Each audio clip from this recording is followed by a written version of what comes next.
ഇപ്പോൾ ഒരു മഹാവിചാരം വീട്ടിലുണ്ടെങ്കിൽ ചിലപ്പം അത് അവിടെ ഇരുന്നോണ്ട് ഓതി വിടുന്നതായിരിക്കും. അങ്ങനെ വീട്ടിൽ വന്നു കഴിഞ്ഞാൽ അവർക്ക് ആ വീട്ടിലുള്ളവർക്ക് അസ്വസ്ഥയായിരിക്കും. അപ്പോൾ അങ്ങനെ വന്നുമ്പോൾ ആ വീട്ടുകാർക്ക് സുഖം വേണ്ടേ? ഇത് എന്ത് ചെയ്യും? കണ്ണുകൊണ്ട് കാണാവോ? അതിനെന്ത് ചെയ്തു? അതിന് സാർ ഒരു പണി പറഞ്ഞത് കരിക്കുണ്ട്, നമ്മളതിനെ ഹീൽ ചെയ്യുന്നത്. കരിക്കിനെ അങ്ങോട്ട് നമ്മൾ നെഗറ്റീവിനെ നീക്കം ചെയ്യും. അപ്പോൾ നമ്മൾ കടകളിൽ ചെന്ന് കരിക്ക് കുടിക്കുന്നത്? കരിക്കൊക്കെ കുടിക്കുക സാറേ, കരിക്കൊക്കെ ഒരു നാളികേരത്തിൻ്റെ ചുവടും കണ്ണു ഭാഗമുണ്ട്, ആണും പെണ്ണും. ചുവട് ഭാഗം മൂളെന്ന് പറയുന്നത് സ്ത്രീയാണ്, മൂള് പുരുഷനാണ്. ഞാൻ ഒരു കിടത്തി ചെന്നാലും കരിക്ക് കുടിക്കാൻ നേരത്തെ ചിവട്ടം ചൂട് കിട്ടും. ഞാൻ പറയും എനിക്ക് വേണ്ട. ടൈലിൻ്റെയൊക്കെ അടിയിൽ അതായത് നേരത്തെ വീട് പണിതുകൊണ്ടിരിക്കുന്ന അവസരത്തിൽ ഈ മുറ്റത്തും തറക്കകത്തുമൊക്കെ ക്ഷുദ്രം കൊണ്ട് ചെയ്യും. അപ്പോൾ ഇങ്ങനെ വന്നു കഴിഞ്ഞത് എന്തുകൊണ്ടാണെന്ന് നോക്കി വരുന്നത് നമ്മുടെ അടുത്ത് ചിലപ്പോൾ വന്നിരിക്കും. ചെന്ന് കഴിയുമ്പം ഇത് കൃത്യം വീടിൻ്റെ മർമ്മം നോക്കിയാണ് ചെയ്യുന്നത്. അങ്ങനെ വന്നു കഴിയുമ്പം ഇത് എടുക്കാൻ വേണ്ടിയിട്ട് ഇത് ഉണ്ട്. അപ്പോൾ ഇതെടുക്കണം, ഇത് പൊട്ടിക്കണ്ടേ? പൊട്ടിക്കാതെ എടുക്കും. അതിനാണ് മരുന്ന് കൂട്ടിയിട്ട് ശംഖിനകത്ത് എടുത്തിട്ട് അതിന് ചില മന്ത്രമുണ്ട്. ആ മന്ത്രം ജപിച്ചിട്ട് അങ്ങോട്ട് വെച്ച് കഴിഞ്ഞാൽ എത്ര വലുതും അതിനകത്ത് കയറും. ഇപ്പം സാർ എൻ്റെ അടുത്തിരിക്കുക, സാർ എന്നോട് ചോദിക്കുക എനിക്ക് നെഗറ്റീവ് ഉണ്ടോ എന്ന് ചോദിച്ചാൽ പെൻഡിലം എടുക്കും. പെൻഡിലം കൂടാതെ കണ്ടുപിടിക്കുന്ന പണിയാണ്. സ്കാൻ ഉണ്ട്, സ്കാനിങ് അത് പ്രാക്ടീസ് ആയിക്കഴിഞ്ഞാൽ ഒരു പെൻഡിലവും വേണ്ട, ഈ കൈ മാത്രം മതി. സർ, ഈ എനർജി ഹീലിംഗ് ഇന്ന് ഒരുപാട് ആളുകൾ ചെയ്യുന്നൊരു കാര്യമാണ് എനർജി ഹീലിംഗ് എന്ന് പറയുന്നത്. യഥാർത്ഥത്തിൽ ഈ പെൻഡുലം വെച്ചിട്ട് എങ്ങനെയാണ് ഈ എനർജി ഹീൽ ചെയ്യുന്നത്? പെൻഡിലം കൊണ്ട് എനർജി ഹീലിംഗ് ചെയ്യുക എന്ന് പറഞ്ഞാൽ ഞാൻ പെൻഡിലം കൊണ്ട് മാത്രമൊന്നും അല്ലാതെ ഹീൽ ചെയ്യും. അല്ലാതെ ഹീൽ ചെയ്യുക എന്ന് പറഞ്ഞാൽ വേറെ ചില സാധനം മരുന്ന് കൂട്ടിയിട്ട് ചെയ്യാറുണ്ട്.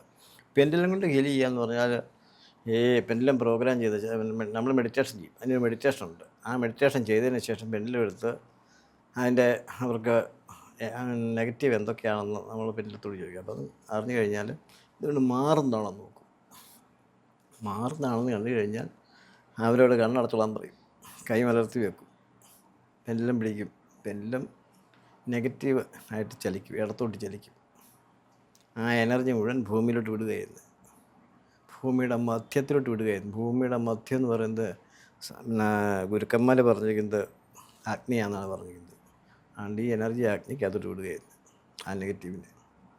അത് കഴിഞ്ഞിട്ട് ആ നെഗറ്റീവ് പോയി കഴിയുമ്പം കാലിയാണ്. അവർക്ക് പിന്നെ അതേപടി ചിലപ്പോൾ ഏൽപ്പിച്ച് വിട്ടാൽ ചിലപ്പം അവർക്ക് ചിലപ്പോൾ വല്ല ബോധക്കേടും തളർച്ചയൊക്കെ ഉണ്ടായിരുന്നിരിക്കും. അതിനെന്ത് ചെയ്യും എന്ന് ചോദിച്ചാൽ പരംധാമത്തിൽ നിന്നും പോസിറ്റീവ് എനർജി എന്നിലൂടെ അവർക്ക് കൊടുക്കുകയായിരുന്നു. അങ്ങനെ അവർക്ക് പോസിറ്റീവ് കൊടുത്ത് അവരെ വേണ്ട കണ്ണുമൊക്കെ തിരുമ്മി, നെറ്റിയൊക്കെ തിരുമ്മി, പുരിയൊക്കെ തിരുമ്മി പറഞ്ഞു വിടുകയായിരുന്നു. ഇപ്പോൾ ഒരാളുടെ കൂടെ നെഗറ്റീവ് എനർജി ഉണ്ടോ ഇല്ലയോ, അയാൾക്ക് ബ്ലാക്ക് മാജിക് ഏറ്റിട്ടുണ്ടോ, അങ്ങനെയുള്ള കാര്യങ്ങൾക്ക് പെൻഡിലം വെച്ച് എങ്ങനെയാണ്? പിന്നെ പെൻഡിലത്തെ അങ്ങനെയല്ല നമ്മളിത് കണ്ടുപിടിക്കുന്നത്. അത് ആ പെൻഡിലും പ്രധാന കാര്യം. ഇപ്പം സാർ എൻ്റെ അടുത്തിരിക്കുക, സാർ എന്നോട് ചോദിക്കുക എനിക്ക് നെഗറ്റീവ് ഉണ്ടോ എന്ന് ചോദിച്ചാൽ പെൻഡിലം എടുക്കും.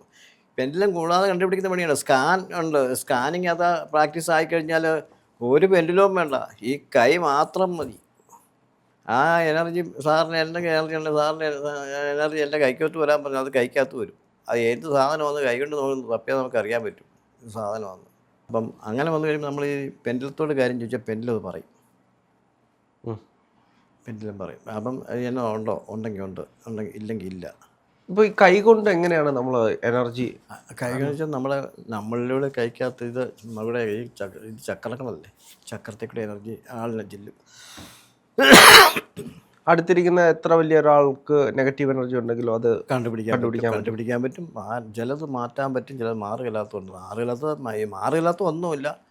നമ്മൾ ആ രീതിയിലുള്ള മെതേഡ് ഞാൻ വലിയ കേസ് കിട്ടുള്ളത് ഞാൻ അങ്ങനെയുള്ള പിടിക്കാറില്ല. സാധാരണ എന്നെക്കൊണ്ട് കൊള്ളുന്നതാണെന്ന് നോക്കി ഞാൻ നോക്കിയാൽ മാറുന്നതാണെന്ന് നോക്കുന്നതാണ് ഞാൻ മാറ്റി കൊടുക്കും. അവർക്ക് പോസിറ്റീവ് എനർജിയും കൊടുത്ത് അവരെ സ്വസ്ഥമാക്കി വിടും. അവരുടെ ആ എനർജിയെ ഞാൻ മാറ്റി പിടിക്കും. ഭൂമിയിലോട്ട് മാത്രമൊന്നും അല്ല വിടുന്നത്.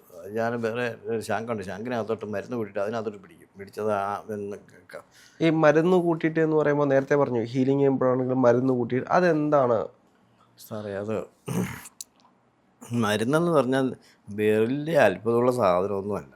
പിന്നെ അതിനൊരു മന്ത്രമുണ്ടല്ലോ, ആ മന്ത്രം ചൊല്ലിക്കഴിയുമ്പോഴാണ് അതിൻ്റെ എനർജി കൂടുതലാകുന്നത്.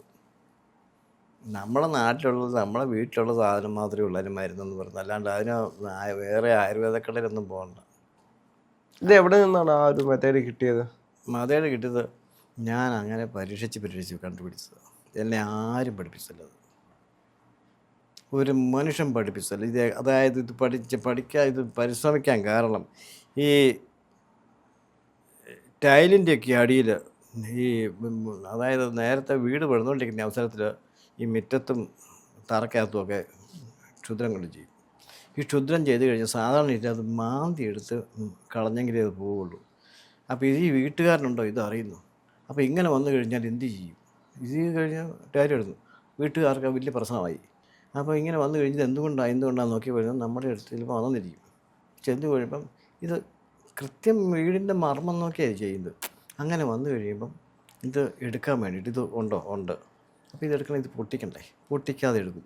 അതിനാണ് മരുന്ന് കൂട്ടിയിട്ട് ശംഖിനകത്ത് എടുത്തിട്ട് അതിന് ഒരു ചില മന്ത്രമുണ്ട്. ആ മന്ത്രം ജപിച്ചിട്ട് അങ്ങോട്ട് വെച്ച് കഴിഞ്ഞാൽ എത്ര വലുതും അതിനകത്ത് കയറും.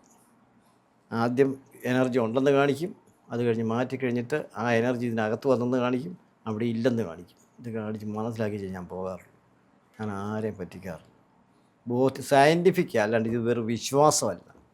കണ്ണുകൊണ്ട് കാണിച്ചു. ഇത് എല്ലാ സാധനങ്ങളും വസ്തുക്കളും നമുക്ക് കണ്ണുകൊണ്ട് കാണാൻ പറ്റുകയല്ലോ. കണ്ണുകൊണ്ട് കാണുകയില്ല എന്നൊന്നും നമ്മൾ വിശ്വസിക്കില്ലെന്ന് പറയാൻ പറ്റുമോ? അവൻ്റെ കണ്ണുകൊണ്ട് കാണാൻ പറ്റുകയില്ല, പക്ഷേ കാണിച്ചു കൊടുക്കും. ഇതുപോലെ എത്ര പേര് ചെയ്യുന്നത്? അത്ര എളുപ്പമുള്ള കാര്യമൊന്നുമല്ല, അത്ര വെച്ചാൽ ബുദ്ധിമുട്ട് പിടിച്ച കാര്യം. സൂക്ഷിച്ചില്ല ചിലപ്പോൾ തട്ട് കിട്ടുന്ന പണിയാണ്. അങ്ങനെയും കൂടിയുണ്ട്. നമ്മളത് സൂക്ഷിച്ചില്ല, നമ്മൾ ഇവിടെ കവചം ചെയ്തില്ലെങ്കിൽ നമുക്ക് ചിലപ്പോൾ പണി കിട്ടും.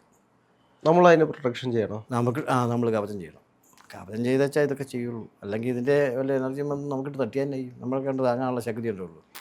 അതിന് നമ്മൾ ചില ദേവന്മാരെയൊക്കെ ഉദ്ദേശിച്ചും നമ്മൾ ചില പ്രൊട്ടക്ഷൻ ചെയ്യും. ആ പ്രൊട്ടക്ഷൻ ചെയ്താൽ നമ്മൾ ഈ പണി കാണിക്കുന്നത്, അല്ലെങ്കിൽ നമുക്ക് ദോഷം ചെയ്യും. അങ്ങനെ എനിക്കൊരിക്കൽ പറ്റി, അതുകൊണ്ടാണ് പറഞ്ഞത്. ഇപ്പോൾ ഇതിനെല്ലാം പ്രശ്നങ്ങൾ എങ്ങനെയാണ് കാണുന്നത്? ഇപ്പോൾ നമുക്കൊരു പ്രശ്നങ്ങളുണ്ട് എന്ന് നമ്മളെപ്പോഴും നമുക്ക് പല മെത്തേഡ് വെച്ച് നമുക്ക് നോക്കി കണ്ടെത്താം. അല്ലെങ്കിൽ പ്രശ്നങ്ങൾ ഉണ്ടായതുകൊണ്ടാണ് ആരെങ്കിലുമൊക്കെ വിളിക്കുന്നത്. അപ്പം ജ്യോതിഷനെ കാണുന്നതോ അല്ലെങ്കിൽ ഹീലറെ കാണുന്നതോ എല്ലാം പ്രശ്നങ്ങൾ ഉണ്ടായതുകൊണ്ടാണ്. ഈ പ്രശ്നങ്ങൾക്ക് പരിഹാരം നമ്മൾ എങ്ങനെയാണ് നിശ്ചയിക്കുന്നത്? പരിഹാരം നമ്മൾ പിന്നിലത്തോട് ഇവർക്ക് ഇന്നത് ചെയ്താൽ ഇന്നത് മതിയോ നമ്മൾ പിന്നിലത്തോട് ചോദിക്കായിരുന്നു. അപ്പോൾ ഇന്ന പരിഹാരം ഇന്നത് ചെയ്താൽ മതി. ഇപ്പോൾ ഒരു ഹിന്ദു ആണെങ്കിൽ നിങ്ങൾക്ക് ക്ഷേത്രമുണ്ടോ, കുടുംബക്ഷേത്രമുണ്ടോ, പരദേവതാ ക്ഷേത്രമുണ്ടോ, നമ്മളിതൊക്കെ നോക്കും. ഇപ്പോൾ ഇത് ദേവതാദോഷമുണ്ടോ, പിതൃദോഷമാണോ എന്നൊക്കെ പിന്നിലത്തോട് ചോദിച്ചു കഴിയുമ്പോൾ ഉണ്ടെങ്കിൽ ഉണ്ടെന്ന് കാണിക്കും, ഇല്ലെങ്കിൽ ഇല്ലെന്ന് കാണിക്കും. അപ്പോൾ അങ്ങനെയാകുമ്പോൾ നമ്മൾ അവരോട് ചോദിക്കും, ഇന്ന സംഭവങ്ങൾ കേട്ടിട്ടുണ്ടോ, അറിയാവോ? കാരണം ഈ കുത്തിക്കൊല്ലുകയും വെട്ടിക്കൊല്ലുകയും തൂങ്ങി മരിച്ചതായിട്ടുള്ള ചില പ്രേതങ്ങളൊക്കെ ഇവരുടെ ശരീരത്തെ ബാധിച്ചിരിക്കും. അപ്പോൾ അത് ഇവർക്ക് വലിയ പ്രശ്നമാണ്. അത് ചിലപ്പോൾ ഇവർക്ക് അറിയത്തില്ലായിരിക്കും ശരീരത്തിലുണ്ടെന്ന്. അപ്പം നമ്മൾ നോക്കുമ്പോൾ ഇവരുടെ ശരീരത്തിൽ ഈ സാധനമൊക്കെ കാണും. അങ്ങനെ വന്നു കഴിയുമ്പം ഞാൻ പറയുന്നത് അപ്പോൾ എത്ര വർഷമായി ഇയാളുടെ കയറി എൻ്റെ ശരീരത്തിൽ വന്നിട്ട്, അത് മനസ്സിലാക്കി ഞാൻ മരിച്ചിട്ട് എത്ര കൊല്ലമായി നോക്കും. ഇതെല്ലാം പിന്നിലത്തെ നോക്കും. നോക്കിയിട്ട് അവരോട് ചോദിക്കും സത്യമാണോ, ഇങ്ങനെ കേട്ടിട്ടുണ്ടോ. അങ്ങനെ എന്തുമാത്രം പേര് പറഞ്ഞു സത്യമാണെന്ന് പറഞ്ഞു. തൂങ്ങി മരിച്ചതാണോ, വെട്ടിക്കൊന്നതാണോ, കുത്തിക്കൊന്നതാണോ, തല്ലിക്കൊന്നതാണോ, വിഷം കൊടുത്തു കൊന്നതാണോ, ഇതൊക്കെ നമ്മൾ ഈ പിന്നിലത്തോട് ചോദിക്കും. ഇതെങ്ങനെയാണ് ഇയാൾ മരിച്ചത്? ഈ ദുർമരണം എന്ന് പറയുമ്പം സ്വാഭാവികമല്ലല്ലോ. അപ്പം ചില മരണം നടന്ന കൊലപാതകമായിരിക്കും, പക്ഷേ ഗവൺമെൻറ് അറിയണമെന്ന് നിർബന്ധമൊന്നുമില്ല. വീട്ടിലെങ്കിലും രഹസ്യമായിട്ട് വലിയ മറ്റുള്ളവരും ചെയ്താൽ ചെറിയ എങ്ങനെയാന്ന് പക്ഷേ നമ്മൾ പിന്നിലത്തെ മനസ്സിലാക്കി ആൾ മരിച്ചത് എങ്ങനെയാണെന്ന് നമ്മൾ മനസ്സിലാക്കും. അപ്പോൾ ഒരു കൊലപാതകം നടന്നത് എങ്ങനെയാണ് ഒക്കെ കണ്ടുപിടിക്കാം. അത് നമ്മൾ ഓരോന്നോരോന്ന് ചോദിക്കും. സംശയം ചോദിച്ചാൽ നമുക്ക് ആ സംശയം തീർത്തരും പെൻഡിലും സത്യമായിട്ട്. അത് അങ്ങനെ നടന്നതാണോ, അങ്ങനെ നടന്നാൽ അങ്ങനെയാണ്, അല്ലെങ്കിൽ അല്ലെന്ന് കാണിക്കും. പെൻഡിലും സാറേ സത്യമായ സാധനമാണ്. ഇന്നോ എന്തിനും എത്രയോ കൊല്ലങ്ങൾ മുമ്പ് നമ്മുടെ ആചാര്യന്മാർ കണ്ടുപിടിച്ചു. നമ്മുടെ ഭാരതത്തിലെ മഹർഷിമാരല്ലേ അതിൻ്റെ ആൾക്കാർ നമുക്ക് പകർന്ന് തന്നതല്ലേ. പിന്നെ എല്ലാവരും നിസ്സാരമായിട്ട് കാണും. പെൻഡിലും പലതരമുണ്ട്, ഒരു തരമൊന്നുമല്ല. അത് വലിയൊരു നിസ്സാര കാര്യം. നമ്മൾ അമേരിക്കയിൽ ഇരിക്കുന്ന കാര്യം നമുക്ക് ഇവിടെ ഇരുന്നുകൊണ്ട് ഈ പെൻഡിലും കൊണ്ട് മനസ്സിലാക്കാൻ പറ്റും. ഇന്നെൻ്റെ ശരിയാണോ നമുക്ക് ഇവിടെ ഇരുന്ന് കാണും. അത് കഴിഞ്ഞ് അവിടെയുള്ളൊരു ഫോണിൽ വിളിച്ച് വെച്ചാൽ അറിയാം ഇങ്ങനെ സംഭവം ശരിയാണോ, അത് നമുക്കിവിടെ കിട്ടും. സാറേ ഇതിൻ്റെയൊക്കെ വലിപ്പം എന്ന് പറഞ്ഞാൽ നമ്മൾ ഇതിൻ്റെ ഒന്നും വലിപ്പം മനസ്സിലാക്കാഞ്ഞിട്ടില്ല. നിസ്സാരമായിട്ട് സംഭവം ചെറുതൊന്നുമല്ല, അതിഭയങ്കരമാണ്. എന്തേലും അടിയിലുള്ള കാര്യമാണ് നമുക്ക് മനസ്സിലാക്കണം.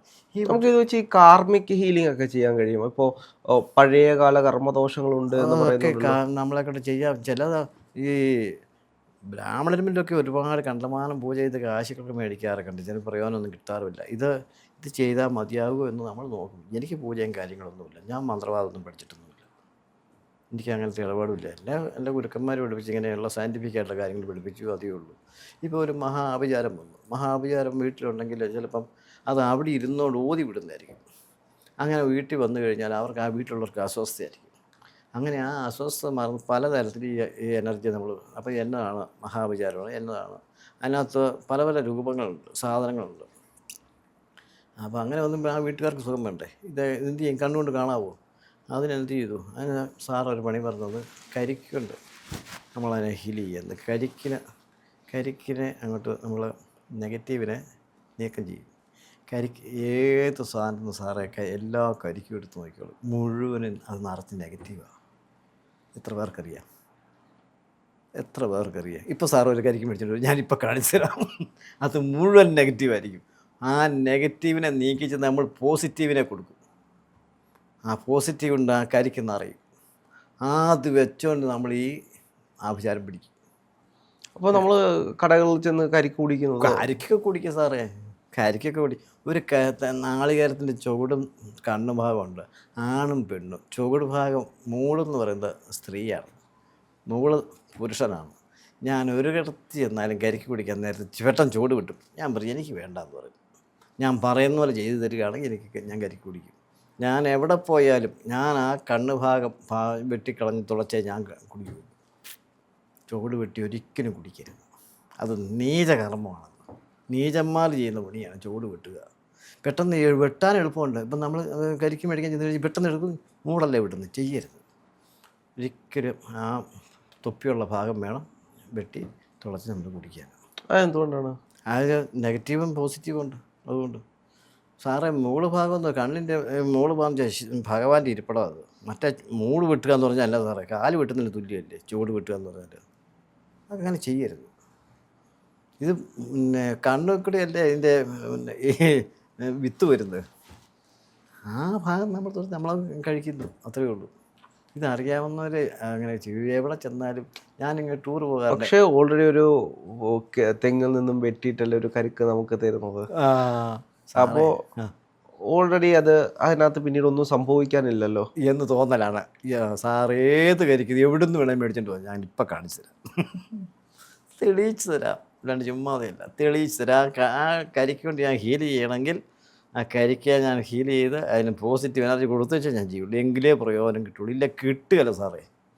ശബരിമലയ്ക്ക് തേങ്ങ കൊണ്ടുപോവുകയാണെങ്കിൽ ആ തേങ്ങയെ ഞാൻ ഹീൽ ചെയ്ത് അതായിട്ട് പോസിറ്റീവ് നിറച്ചിട്ട് ആ തേങ്ങയാണ് ഞാൻ കെട്ടിനകത്ത് വെക്കുള്ളൂ. അല്ലാണ്ട് ആ നെഗറ്റീവിൻ്റെ ഒന്നും ഉണ്ടല്ലോ ഞാൻ പോകുന്നത്. ഭഗവാൻ അർപ്പിക്കാൻ പോകുന്നത് നല്ല ശുദ്ധമായ സാധനം കൊണ്ട് അർപ്പിക്കാനാണ് പോകുന്നത്. നമ്മുടെ അഴുക്ക് ഒക്കെ പോകാൻ വേണ്ടിയാണ് സാറേ ഈ പണിയൊക്കെ കാണിക്കുന്നത്. അല്ലാണ്ട് ഈ ഹീൽ ചെയ്യുന്നത് ഈ കരിക്കൊണ്ട് വീട്ടിലെ ഹീൽ ചെയ്ത് ഈ മാലിന്യം കയറണം പോകണമെങ്കിൽ ഈ പറഞ്ഞ ആ നെഗറ്റീവ് നീക്കം ചെയ്യണം. ഇത് എത്ര പേര് ചെയ്യും? എല്ലാവരും കരിക്ക് ക്ഷേത്രങ്ങളിൽ കാണാമല്ലോ, നമ്മൾ അഭിഷേകത്തിന് വേണ്ടപ്പോൾ എൻ്റെ ഫോന് സാറേ ചെയ്യുന്ന പണി ഈ കരിക്ക് വെട്ടി അതിൻ്റെ വെള്ളം വിഗ്രഹത്തിൽ അഭിഷേകം ചെയ്യും. സാറേ നെഗറ്റീവ് അഭിഷേകം ചെയ്യുന്നത് സത്യമുള്ള കാര്യമാണ്. ഇത് എത്ര പേര് ചെയ്യും? ഇത് ഇവരതിൻ്റെ നെഗറ്റീവ് മാറ്റി പോസിറ്റീവ് ആക്കിയിട്ട് ദേവന് ചൈതന്യം വർദ്ധിക്കാൻ വേണ്ടിയാണ് ഇതൊക്കെ ചെയ്യുന്നത്, ഈ അഭിഷേകങ്ങളെല്ലാം ചെയ്യുന്നത്. അത് ചെയ്യുന്ന ഇങ്ങനത്തെ പണിയാണ് കാണിക്കുന്നത്. ഞാനിതൊക്കെ കാണാറുണ്ട് സാറേ. ഞാനൊരു കരിക്ക് കൊണ്ട് കൊടുത്താൽ ഞാനത് നെഗറ്റീവ് നീക്കിച്ച് പോസിറ്റീവ് ആക്കി ചെയ്യാൻ നടക്കേണ്ടത്. കാരണം പക്ഷെ അങ്ങനെയാണെങ്കിൽ അത് എല്ലാവർക്കും ചെയ്യാൻ കഴിയുന്ന കാര്യമല്ലല്ലോ. അറിയത്തില്ല സാറേ. ചെയ്യേണ്ട പോലെയൊക്കെ ചെയ്താൽ അത് കുറേയെല്ലാം മാറിപ്പോവും. അല്ലാണ്ട് എല്ലാവർക്കും മുഴുവൻ സാധാരണക്കാർക്ക് അറിയാവുന്നവർക്കറിയാം ഇതിൻ്റെ നെഗറ്റീവിനെ കളയുന്ന പണികളൊക്കെ ഉണ്ട്.